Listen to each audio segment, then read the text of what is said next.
What we have here, gentlemen, is a murderer who kills his victim, removes both his rings, carefully puts one of them back, leaves his calling card, and then vanishes into thin air. And does it all inside the space of 30 seconds. Now tell me, Mr. Holmes, what manner of man can do that? What manner of man, indeed?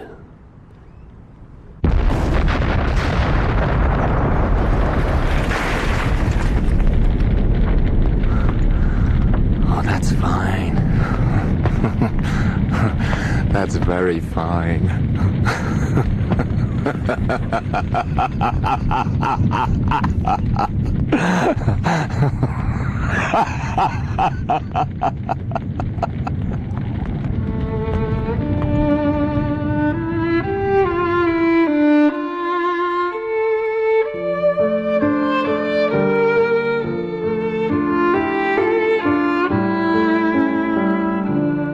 The Valley of Fear by Sir Arthur Conan Doyle, with Clive Madison as Sherlock Holmes and Michael Williams as Dr. John Watson, Ian Glenn as John McMurdo, and Ronald Pickup as the narrator.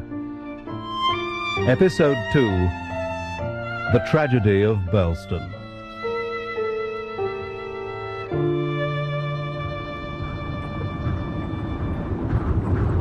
John! Eddie! John, is it true? Tell me it's not true. Easy now, calm down. What's you on about? The Wilcox family. All murdered.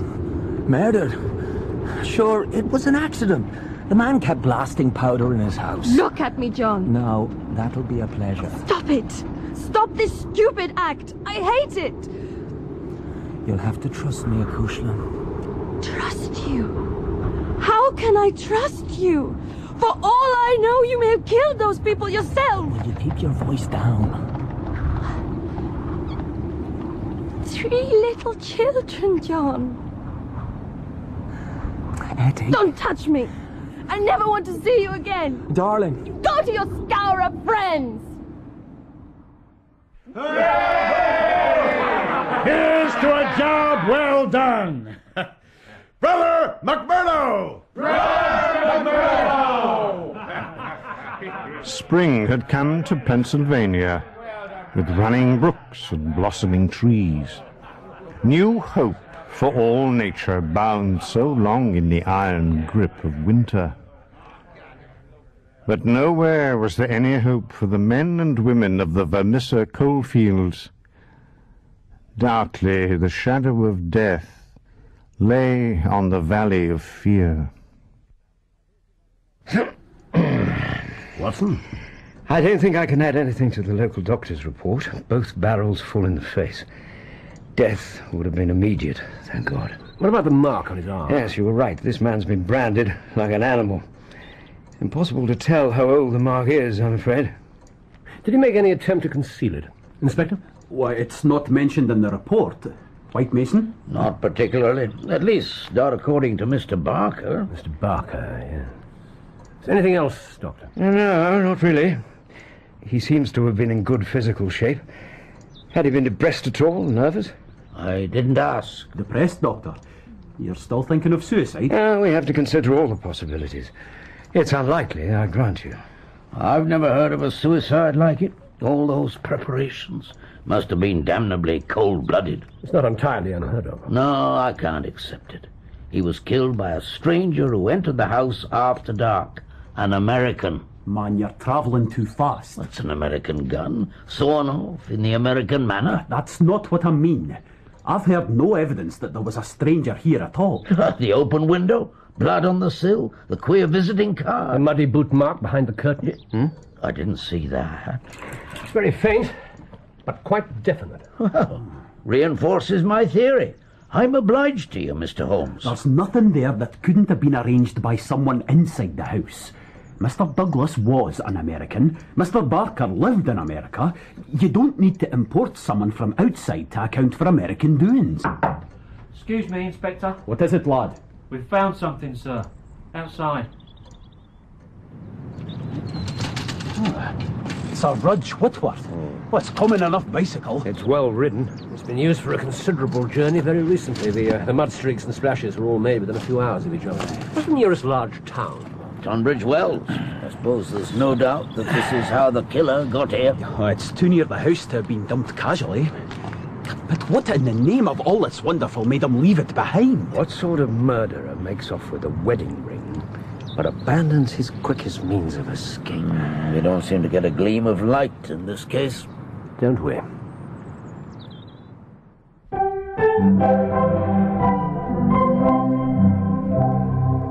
I'm very lonely now, Mary, for the poor make no new friends. But oh, they love the better still, the few our Father sends. And you were all I had, Mary, my blessing and my pride. There's nothing else to care for now, since my poor Mary died.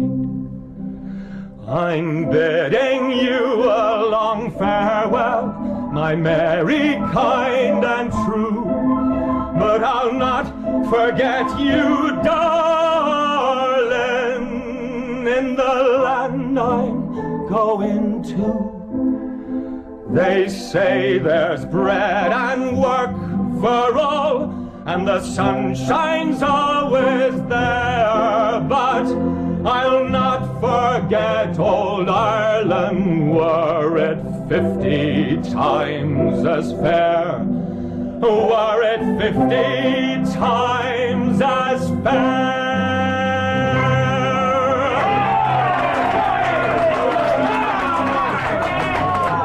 By God, McMurdo, you've a voice on you to charm the devil himself. Here, take a drink of that. My thanks to you, Counsel. Give us another one, brother. Will you let the man finish his drink? McMurdo, Brother Scanlon, let me fill your glass. No! Listen, I've got to talk to you. Come outside.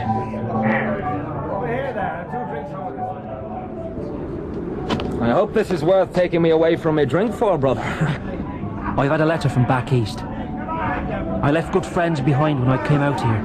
Here, see for yourself. Why didn't you take this to the boss? After the last time, it'd be all up with me. But you can do something about it. You've got to, or we're all dead men. Anything? Yeah, nothing. It's a stone ledge. It wouldn't hold footmarks for long. Well, we're directly opposite the study. If he had crossed the moat, this is the obvious place to climb out. Yes. Is the drawbridge raised every night? 6 o'clock, without fail. And Mr. Douglas himself checked all the ground floor windows last thing. The man was afraid of something. Deathly afraid. And with good reason.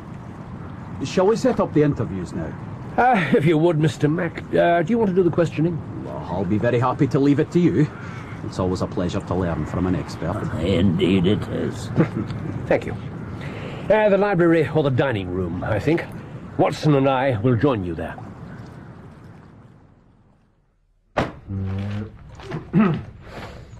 I thought you finished in here. Not quite. What do you make of it? Oh, I think we can discount suicide.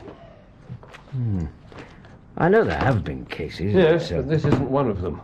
Kill yourself with a double-barreled shotgun and the recoil throws the weapon away from the body. It certainly doesn't leave it neatly lying on the chest. I'll take your word for it. Yes, well, what do you think of this? Yeah, a dumbbell. Douglas was a fit man. He liked to exercise. Why is it significant?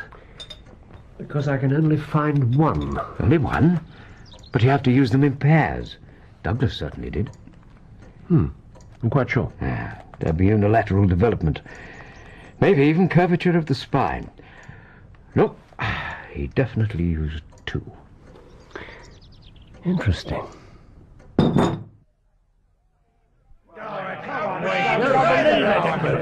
Disgrace. Is this how we do our business? Item 5. Eminent Bodymaster. We missed your voice, brother. Take your place. Eminent Bodymaster, I claim urgency. We've better things to do than listen to you, McMurdo. A claim of urgency takes precedence, Brother Baldwin. Speak. There's a Pinkerton detective in the valley. What? He's their top man, Bertie Edwards, and he's collecting evidence that'll put a rope around all our necks. What? What's your proof, Brother McMurdo? This letter. I have friends in business back east, and they know what they're saying. 5 big companies and 2 railroads have engaged Pinkerton to sweep the valley clean once and forever. Oh, I've heard of this Bertie Edwards. Me too, he's a crack man. And he's here already? He'll be under a different name. In Chicago, he went as one of those damn newspaper men. Steve Wilson. In Chicago? You know this man? I saw him once. I'd know him again. It always has to be you, doesn't it, McMurdo? You lay down the law. You get the best jobs. You save the whole damn lot. And your neck along with it, Baldwin, much as I'd rather see it snap. Enough! Brother McMurdo, if you know how this man operates, what do you think he'll be doing? If he's using the same disguise, he'll be going around asking a lot of questions. Offering money for information on the Scourers. Then if any brother is approached by a stranger, I want to hear about it straight away. Can we do any more than that, McMurdo? No, we can't. All we can do now is wait. No one present heard McMurdo's words without a shudder of fear. That night, the usual revelry of the lodge was short and subdued. I thought this room would be the best. That's very good. We'll sit this side of the table, facing the door. Witnesses, one at a time, sitting opposite. Excuse me, Mr. Holmes. Have you finished with the body? Yes, I have. Doctor? Nothing more to learn there, I'm afraid. I'll have him removed. And get some inquiries underway about the bicycle. Right. Shall I send someone in? Who do you want to see first? I believe we'll start with Mrs. Douglas. You'll start with me. Gentlemen, Mr. Cecil Barker. Come in, Mr. Barker. Take a seat. Call for me if you want me. I've already given my statement to the police. I'm not the police. I'm well aware of who you are. But I'm saved the tedious necessity of introducing myself. Sit down, sir. My associate, Dr. Watson, Inspector MacDonald of Scotland Yard. Scotland Yard? Are you surprised that the Yard is involved, sir? Well, no, I suppose I'm not. Not really. This sort of international crime. What do you mean? I mean that Jack Douglas was hunted down by a killer from an American secret society. The same society that he was a member of years ago. The society that wanted him dead. You know this for a fact. He never said as much. Not in so many words, but there were hints. And look at this place. Why else does a man buy a fortress unless he's in fear for his life? Well, I can think of several reasons. He raised the drawbridge every night. Respect for tradition. He checked every door and window. Natural caution. He never left this house without a revolver in his pocket. I tell you, I know what I'm talking about. You must have seen the brand mark on his arm, and that card that was left, and a sawn-off shotgun, for God's sake. What more do you want? Facts. Hard facts, supported by evidence. Well, here's a fact. You can check it with the staff. The day before he was killed, Jack went into Tunbridge Wells. When he got back here, he looked dreadful, pale and shaking. I haven't seen him like that for years. Not since he left America. Ah, yes, America. You're in business there, I understand. In California. We were partners in a gold mine. Why did you give it up? Jack just suddenly sold up and sailed for England. He wouldn't tell me why. But just a few days after he left, a man arrived asking for him. Not a Californian. A man from out east. Can you describe this man? Well-built, tall, bearded. It was 7 years ago. How long had you known Douglas before that? 5 years. So, if your theory is correct, this society pursued its vendetta for at least 12 years and across 2 continents. My theory is correct.